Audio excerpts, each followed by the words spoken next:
Hey guys, good morning and welcome back in our YouTube channel for आपकी success. तो आज हम लोग डेली करंट अफेयर सीरीज में 13 सितंबर के इंपॉर्टेंट करंट अफेयर्स को इस वीडियो में कवर करेंगे। अगर आपको इसकी फ्री पीडीएफ फाइल चाहिए तो आप हमारा टेलीग्राम ग्रुप फॉर आपकी सक्सेस को ज्वाइन कर लीजिए। वहां से आप इसे फ्री में डाउनलोड कर सकते हैं और टेलीग्राम की लिंक आपको इस वीडियो के डिस्क्रिप्शन बॉक्स में दी हुई है। तो चलिए स्टार्ट करते हैं आज की वीडियो। हमारा फर्स्ट क्वेश्चन है, किस देश द्वारा ओमान सागर में जोल्फाग्र 99 नामक एक नौसैनिक अभ्यास किया जा रहा है? तो राइट आंसर है ऑप्शन डी, ईरान। ओके, तो देखिए अभी जो है हाल ही में ईरान की नौसेना ने होर्मुज के सामरिक जलडमरू मध्य में ओमान सागर में स्थित ये जोल्फाग्र 99 नामक 3 दिवसीय अभ्यास इसने शुरू किया है। ओके, और इस अभ्यास का मुख्य उद्देश्य क्या है? तो देश के क्षेत्रों की सुरक्षा के लिए रक्षात्मक रणनीति तैयार करना। ओके, अब बात करें यहाँ पे ईरान की, तो इसकी कैपिटल है तेहरान। ओके, और यहाँ की जो करेंसी है कुछ मंथ पहले हमने पढ़ा था, इसकी करेंसी चेंज हो गई है। अब इसकी जो करेंसी है, नई करेंसी, उसका नाम है तोमान। ठीक है, और यहाँ के प्रेसिडेंट है हसन रूहानी। अभी हाल ही में ईरान ने भारत को चाबहार रेल परियोजना से बाहर कर दिया था। ठीक है, और ईरान ने अपनी एक सैन्य उपग्रह जिसका नाम है नूर, इसे सफलतापूर्वक इसके ऑर्बिट तक इसने पहुंचा दिया है। ओके, तो आपको ये भी पॉइंट याद रखना है। नेक्स्ट आइए, क्वेश्चन नंबर 2 है, हाल ही में जारी आर्थिक स्वतंत्रता सूचकांक 2020 में भारत किस स्थान पे रहा? तो राइट आंसर है ऑप्शन ए, 105वें स्थान पे। तो देखिए अभी जो ये आर्थिक स्वतंत्रता सूचकांक 2020 की रिपोर्ट आई है, इसमें टोटल जो है 162 देश की जो है रैंकिंग जारी की गई थी, और इसमें भारत की रैंकिंग रही है 105, जो कि अच्छी नहीं कही जा सकती है। ओके, तो वैसे भारत की रैंकिंग रही 105, आपको तो याद रखना है। टॉप पे कौन है? टॉप पे है हांगकांग शहर। ओके, नेक्स्ट आइए, क्वेश्चन नंबर 3 है, हाल ही में हुबली रेलवे स्टेशन का नाम बदल के किसके नाम पे रखा गया है? तो राइट आंसर है ऑप्शन बी, श्री सिद्धारूढ़ स्वामी जी के नाम पे रखा जाएगा ये हुबली स्टेशन का नाम। ठीक है, आपको बता दें कि जो हुबली रेलवे स्टेशन है, यह साउथ वेस्ट रेलवे का हेडक्वार्टर है, और इसका नाम पिछले 5 सालों में दूसरी बार चेंज की गई है। ठीक है, और यहाँ पे बात करें श्री सिद्धारूढ़ स्वामी जी की, तो ये एक भारतीय हिंदू गुरु और दार्शनिक रहे हैं। ठीक है, अच्छा, भारत का जो सबसे लंबा प्लेटफॉर्म है वो कहाँ बनाया जा रहा है? तो ये बनाया जा रहा है हुबली स्टेशन पे, और इसकी जो लंबाई है वो है 1400 मीटर। ओके, अच्छा, बाकी ऑप्शंस को अगर चेक करें तो आपको बता दें कि देखिए अभी जो है अटल बिहारी वाजपेयी जी के नाम पे अभी हाल ही में ग्वालियर चंबल एक्सप्रेस वे का नाम इनके नाम पे रखा गया है। ठीक है, और लालजी दास टंडन जी जो है, इनके नाम पे लखनऊ में स्थित चौक और जो चौराहा है उसका नाम चेंज करके जो है इनके नाम पे रख दिया गया था। ओके, और यहाँ पे बात करें श्री अरुण जेटली जी की, तो देखिए ये जो है अभी हाल ही में राज्यसभा में इनके नाम पर एक कर्मचारी कल्याण योजना की शुरुआत की गई थी। ठीक है, तो आपको ये भी पॉइंट याद रखना है।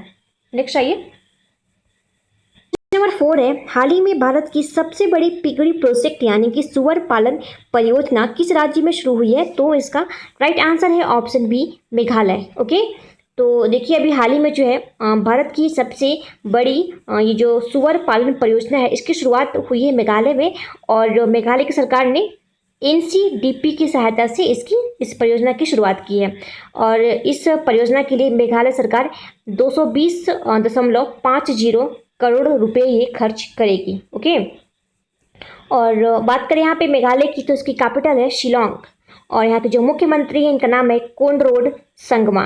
ओके, और गवर्नर यहाँ के कौन है? तो यहाँ के गवर्नर है सत्यपाल मलिक। अच्छा, आपको पता होगा सत्यपाल मलिक जो है इसके पहले गोवा के गवर्नर थे, तो अब ये बन गए हैं मेघालय के गवर्नर। तो क्या आपको पता है कि अभी गोवा के जो गवर्नर हैं वो कौन है? तो देखिए जो महाराष्ट्र के गवर्नर हैं भगत सिंह कोश्यारी जी, तो इन्हें जो है अभी गोवा का जो है अतिरिक्त कार्यभार इन्हें सौंप दिया गया है। ठीक है, तो आपको ये पॉइंट याद रखना है। इसके साथ ही आपको पता होगा कि भारत का जो है 100वां स्मार्ट सिटी कौन बना था? तो ये रहा है शिलोंग। ओके, नेक्स्ट आइए, क्वेश्चन नंबर 5 है, हाल ही में जारी department for promotion of industries and international trade की रैंकिंग में कौन सा राज्य शीर्ष पर रहा है, यानी कि टॉप पर कौन सा राज्य रहा है? तो इसका राइट आंसर हो जाएगा ऑप्शन बी, गुजरात। ठीक है, तो आपको बस सिंपली याद रखना है कि अभी जो रिपोर्ट जारी हुई है ये department for promotion of industries and international trade, इसमें टॉप पे रहा गुजरात। और इसे जारी किसने किया? तो हमारे जो वाणिज्य और रेल मंत्री हैं श्री पीयूष गोयल जी ने इस रैंकिंग को जारी किया है। ठीक है, अब बात करें यहाँ पे गुजरात की, तो इसकी कैपिटल है गांधीनगर। यहाँ के मुख्यमंत्री हैं विजय रूपाणी, गवर्नर है आचार्य देवव्रत और चीफ जस्टिस है विक्रम नाथ। देखिए, अभी हाल ही में नीति आयोग ने निर्यात तैयारी सूचकांक की रिपोर्ट जारी की थी। इसमें टॉप पे रहा था गुजरात। साथ ही सोलर रूफटॉप इंस्टॉलेशन 2020 में भी शीर्ष स्थान पे रहा था गुजरात। ओके, और आप कुछ और पॉइंट्स याद रख सकते हैं यहाँ से, जैसे कि गुजरात ने अभी मुख्यमंत्री किसान सहाय योजना की शुरुआत की है। पहली बार गुजरात में सी प्लेन सेवा की भी शुरुआत की गई है। और गुजरात का जो अहमदाबाद रेलवे स्टेशन है, यह देश का पहला रेलवे स्टेशन बना था सैनिटाइजिंग टनल इंस्टॉल करने वाला। ओके, और गुजरात में ही आपका काकरापार न्यूक्लियर पावर प्लांट स्थित है। तो ये सारे पॉइंट्स जो है इंपॉर्टेंट है, आपको सारे पॉइंट्स याद रखने हैं। नेक्स्ट आइए, क्वेश्चन नंबर 6 है, हाल ही में पहली बार वर्ल्ड सोलर टेक्नोलॉजी समिट की मेजबानी किसने की है? तो राइट आंसर है option B, international solar alliance ने। ओके, तो देखिए अभी वर्ल्ड सोलर टेक्नोलॉजी समिट का आयोजन वर्चुअली रूप से किया गया और इस समिट का उद्घाटन भारतीय प्रधानमंत्री श्री नरेंद्र मोदी जी ने किया था। और इस पहले सोलर टेक्नोलॉजी समिट का आयोजन इंटरनेशनल सोलर अलायंस ने फिक्की के साथ मिलकर किया है। ओके, और यहाँ पे बात करें इंटरनेशनल सोलर अलायंस की, तो इसका जो हेडक्वार्टर है वो स्थित है गुरुग्राम के अंदर। ओके, तो ये क्वेश्चन इसलिए इंपॉर्टेंट है क्योंकि ये पहली बार किया गया है। ठीक है, तो जो भी क्वेश्चन जिसमें कि फर्स्ट लिखा हो, पहली बार किसी का आयोजन किया गया हो या पहली बार उसे सेलिब्रेट किया गया हो, तो ये सारे क्वेश्चन जो होते हैं वो इंपॉर्टेंट होते हैं। तो इसलिए आपको याद रखना है कि जो पहली बार ये जो वर्ल्ड सोलर टेक्नोलॉजी समिट की मेजबानी की गई है, किसने की थी? तो इंटरनेशनल सोलर अलायंस ने। किसके साथ मिलके? तो फिक्की के साथ मिलके। ओके, नेक्स्ट आइए, क्वेश्चन नंबर 7 है, हाल ही में किसे कलौजी नारायण राव साहित्य पुरस्कार से सम्मानित किया गया है? तो राइट आंसर है ऑप्शन ए, रामचंद्र मौली को। ठीक है, तो देखिए तेलंगाना के जो मुख्यमंत्री हैं के चंद्रशेखर राव, जो कि जाने माने लेखक और कवि रामचंद्र मौली हैं, इन्हें अभी हाल ही में यह कलौजी नारायण राव साहित्य पुरस्कार से इन्हें सम्मानित किया है। ठीक है, तो आपको इनका नाम याद रखना है।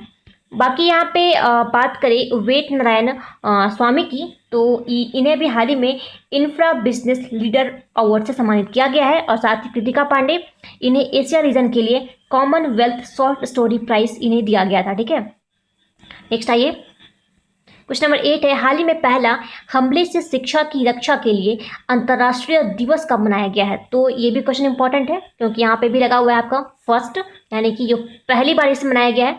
तो इसका राइट आंसर है ऑप्शन बी, 9 सितंबर को। इसके बारे में आपको बता दें कि 9 सितंबर को मनाया गया है ये विश्व में पहली बार, और इसे मनाए जाने का उद्देश्य है छात्रों और शिक्षकों के लिए सुरक्षा और सुरक्षा के स्थानों के रूप में स्कूलों की सुरक्षा के महत्व और शिक्षा के बारे में जागरूकता फैलाना। ओके, और इसकी जो थीम है ये भी इंपॉर्टेंट है, इसकी थीम है protect education save a generation. Okay, इसके अलावा आपको पता होगा कि अभी हाल ही में हमने 5 सितंबर को कौन सा दिवस मनाया था? तो हमने मनाया था 5 सितंबर को अंतर्राष्ट्रीय चैरिटी दिवस और साथ ही नेशनल टीचर्स डे।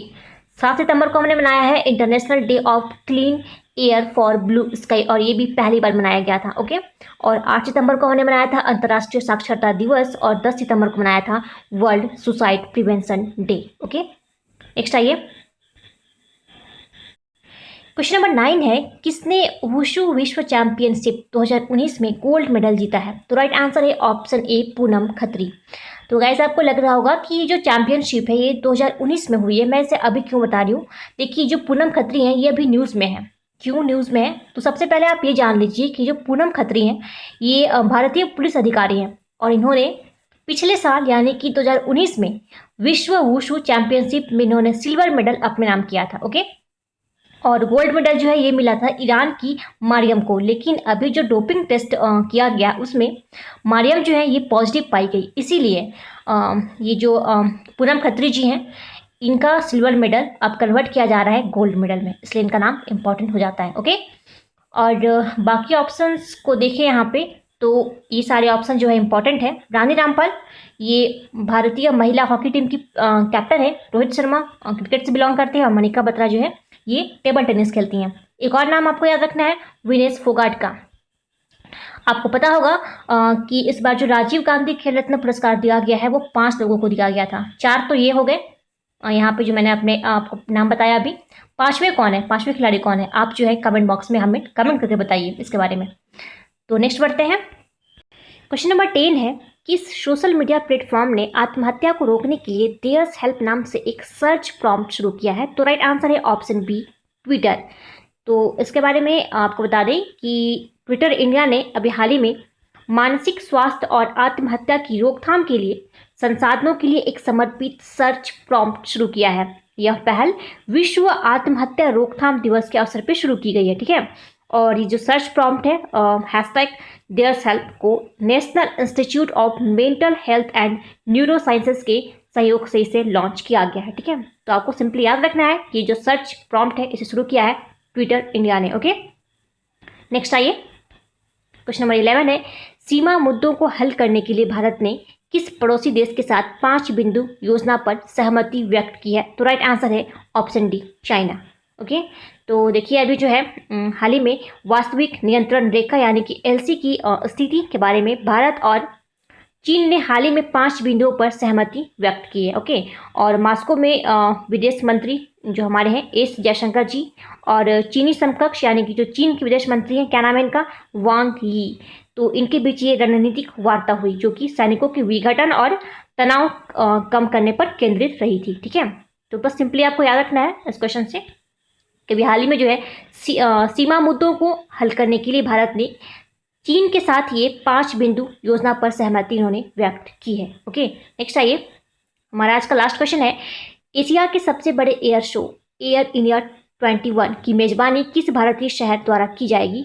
तो इसका राइट आंसर है ऑप्शन ए, बेंगलुरु, ओके। तो देखिए अभी जो है हाल ही में हमारे जो केंद्रीय रक्षा मंत्री है राजनाथ सिंह ने इन्होंने एरो इंडिया 2020 की वेबसाइट लॉन्च की है और ये जो एरो इंडिया को एशिया का सबसे बड़ा एरो शो माना जाता है, ओके।